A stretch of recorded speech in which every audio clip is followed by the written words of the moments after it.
Ya Pak, terima kasih Pak. Sebenarnya ada kesalahpahaman di sini Pak. Setahuku kalau kami orang Protestan menganggap Katolik itu hanya sebatas denom saja, artinya sama. Kalau kami Lutheran ya sebanding dengan Katolik. Tetapi pemahaman orang Katolik tentang Katolik itu bukan sekedar denom, bahkan iman. Jadi ada satu tingkat lebih tinggi kawan-kawanku Protestan. Ada satu tingkat lebih tinggi itu. Saya kira teman-teman Protestan mungkin tahu lah itu. Kalau kita kan selama ini tahu, oh Katolik itu ya denominasi mereka Katolik. Kalau kita Lutheran. Ternyata tidak. Kalau menurut orang Katolik, gitu. Jadi satu tingkat lebih tinggi tidak bisa disejajarkan Pak Awok. Tidak bisa disejajarkan lagi. Aku baru ini tahu. Tapi seandainya sejajar. Ini seandainya sejajar. Kalau kami memang tidak terlalu mengsakralkan ekaristi, apalah aku bilang ya. Gerejanya pun tidak terlalu penting. Ini maaf ini kalau kami orang Protestan tidak terlalu penting. Yang penting imannya kepada Tuhan Yesus Kristus. Artinya gini, tata ibadah atau cara beribadah di gereja kami berbeda dengan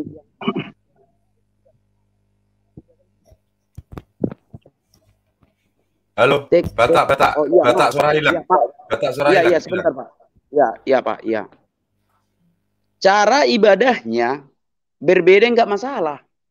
Termasuk sakramennya. Tidak masalah. Kalau bagi kami orang Protestan. Contoh, kalau dalam peribadahan kami orang Protestan mula-mula, cara ibadah kami itu berbeda jauh dengan orang Protestan yang datang belakangan. Tetapi kami menganggap itu tidak masalah gitu. Tidak masalah. Itu kalau pandangan orang Protestan, tidak masalah. Termasuk sakramennya. Tidak masalah. Ya itu Pak, itu jawaban saya Pak. Kalau memandangnya setara ya. Kalau memandangnya setara antara Katolik dengan Protestan. Kalau setara. Nah, yang saya jawab tadi, kalau setara. Tetapi kan pada intinya kan tidak. Satu tingkat lebih tinggi. Karena Katolik itu kan menyangkut iman. Kalau menurut orang Katolik Pak. Katolik kan menyangkut iman. Jadi jawaban tidak mau. Ini Om Batak, tolong dijelaskan itu yang rasuli dalam syahadatnya saudara-saudara Protestan itu. Rasuli itu maksudnya apa? Iya, Batak, silakan. Suaramu Batak. Suaramu kayak kenal. Entah masalah di mana. Oke Pak. Oke. Kalau rasuli itu pengakuan iman rasuli, kami percaya kepada Bapa, kepada Tuhan Yesus Kristus, dan kepada gereja kudus. Gereja yang kudus. Tidak disebutkan nama gerejanya. Gereja kudus. Bukan ya rasuli. Kudus. Iya, itu rasulinya. Itu rasulinya Pak. Rasuli dalam pengertian syahadat itu agar lebih diperjelas gitu.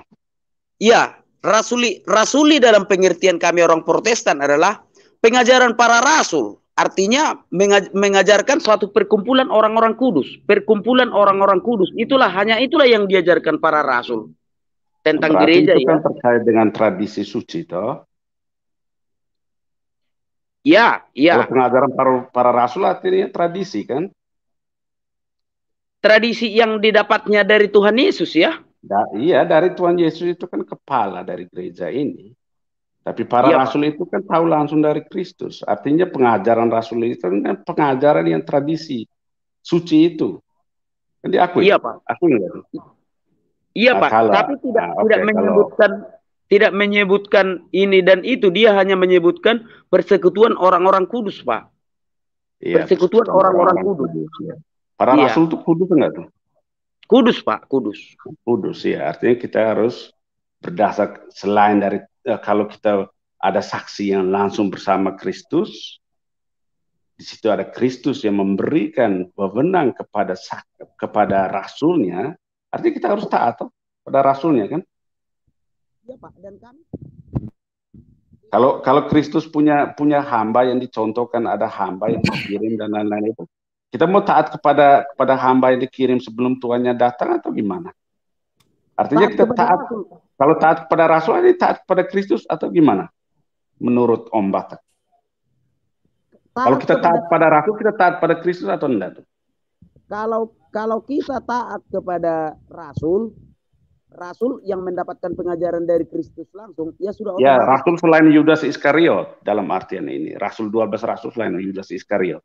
Taat kepada rasul itu artinya taat kepada Kristus enggak? Taat kepada rasul sudah taat kepada Kristus, Pak. Nah, bagus. Tapi berarti itu berarti saudara-saudara Protestan itu sebenarnya tidak jadi masalah dengan apostolik itu. Saudara-saudara Protestan juga tidak masalah dengan primat Santo Petrus, primat Paus itu. Kan tidak jadi masalah kan?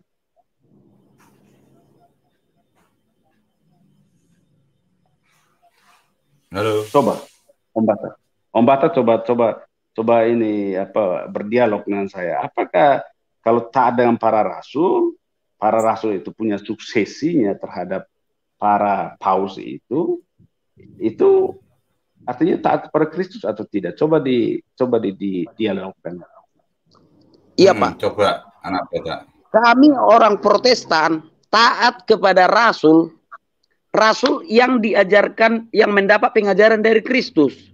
Rasul yang kami taati di sini adalah Paulus.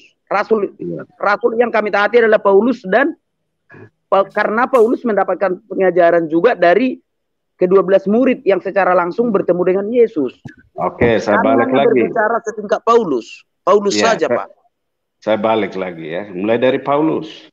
Paulus mendapatkan pengajaran dari ke-12 murid, minimum dari Santo Petrus lah kalau ini ya toh. Paulus mendapatkan pengajaran dari Petrus. Betul nggak? Iya, Pak. Oke. Iya, Pak.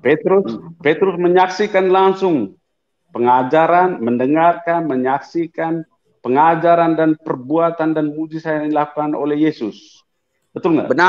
Benar. Apa yang diajarkan oleh Paulus didengarkan dari para rasul itu, Petrus, Yakobus, Yohanes dan lain-lain itu, betul nggak? Iya, benar, Pak. Nah, jadi kalau gereja itu didirikan oleh Petrus, ada yang salah nggak? Salah atau gimana? Kalau gereja itu didirikan oleh Petrus, rasuli nggak tuh? Tidak salah, Pak. Tidak salah, Pak. Tidak salah. Tetapi kami orang Protestan, pengajaran yang kami pakai itu dari Paulus. Tidak salah itu para rasul. Ya, artinya kan Paulus kan sudah mendengarkan. Paulus kan tidak mendengarkan langsung dari Tuhan Yesus. Iya, benar. Nah, tetapi dari para rasul. Para rasul, iya. Rasul langsungnya Tuhan Yesus tuh. Nah, berarti apa yang di sinilah kita bisa ditemukan tentang ekumenes itu, bahwa sebenarnya tidak ada pertentangan yang substantif antara Protestanisme dan Katolik. Hanya kesombongan para personal itu, termasuk juga dengan gereja Ortodoks.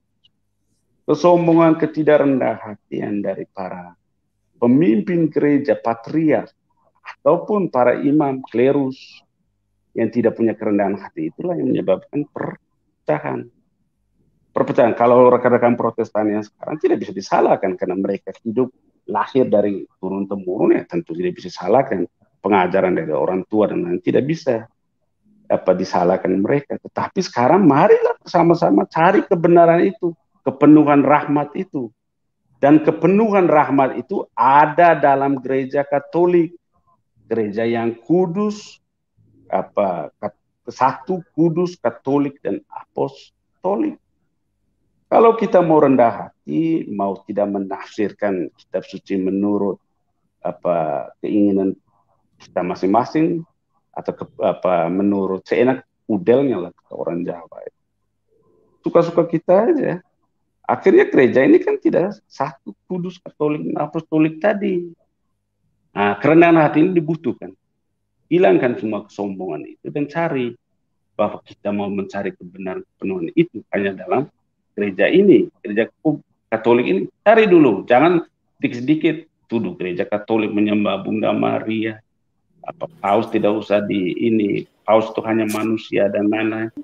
Kalau hal-hal yang seperti ini kita udah membentuk dalam pikiran, terbentuk dengan pikiran kita, akhirnya kebenaran itu menjadi sesuatu yang mustahil untuk kita kejar, kita cari. Lalu kita asik dalam kekurangan itu. Itu Oke. kira-kira paham Ya, itu, Bang. Oke, siap. Om Awok, salam jut sambung gayung ya. Bata adikku dengerin ya, Bata.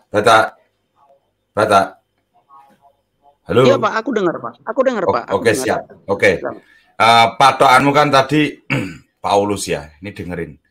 Tradisi suci itu adalah tradisi yang berasal dari para rasul, adikku. Yang mewartakan secara lisan apa yang mereka terima langsung dari Kristus. Entah itu dari perbuatan Kristus, entah itu cara hidupnya, entah dari percakapan dengannya, ataupun dari mereka yang pelajari atas dorongan Roh Kudus, adikku. Dan di sini kitab suci sendiri mengajarkan agar kita memegang teguh ajaran-ajaran, yaitu ajaran tradisinya. Para rasul yang disampaikan kepada kita secara lisan yang kemudian disebut tradisi suci, maupun secara tertulis yang disebut kitab suci. Itu bisa kamu lihat di 2 Tesalonika 2 ayat 15, 1 Korintus bab 11 ayat 2. Tradisi adalah ajaran gereja yang otoritatif, adikku, mengenai kebenaran-kebenaran tentang Yesus Kristus.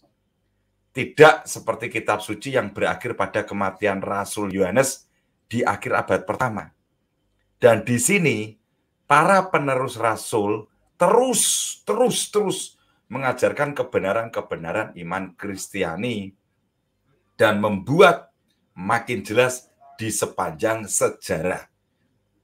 Ketika muncul sejumlah orang yang menentang kebenaran iman Kristen, di sini adikku, gereja dengan jelas mendefinisikan kebenaran itu. Supaya apa? Menghindarkan orang dari salah pengertian. Maka dari itu tradisi suci adalah kekuatan yang terus hidup dalam gereja, yang dengannya kebenaran-kebenaran dalam kitab suci dapat dijaga dari kesalahpahaman. Termasuk dalam tradisi suci adalah ajaran para bapak gereja, doktor gereja, paus dan hasil konsili serta liturgi gereja. Itu poinnya di situ. Dan di sini para bapak gereja adalah murid-murid para rasul, yaitu para pengajar yang hidup di zaman para murid tersebut. Dan murid dari para murid tersebut, mereka menjadi saksi adanya suatu tradisi suci dalam kehidupan gereja. Yaitu apa sih itu? Yaitu apa yang dipercayai, apa yang dilakukan, apa yang dihidupi, dan apa yang didoakan oleh gereja.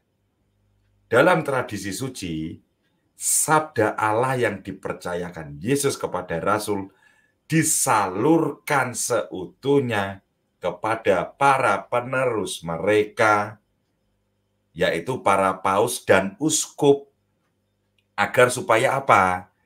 Supaya dalam pewartaannya mereka semua memelihara, menjelaskan, dan menyebarkannya dengan setia, adikku.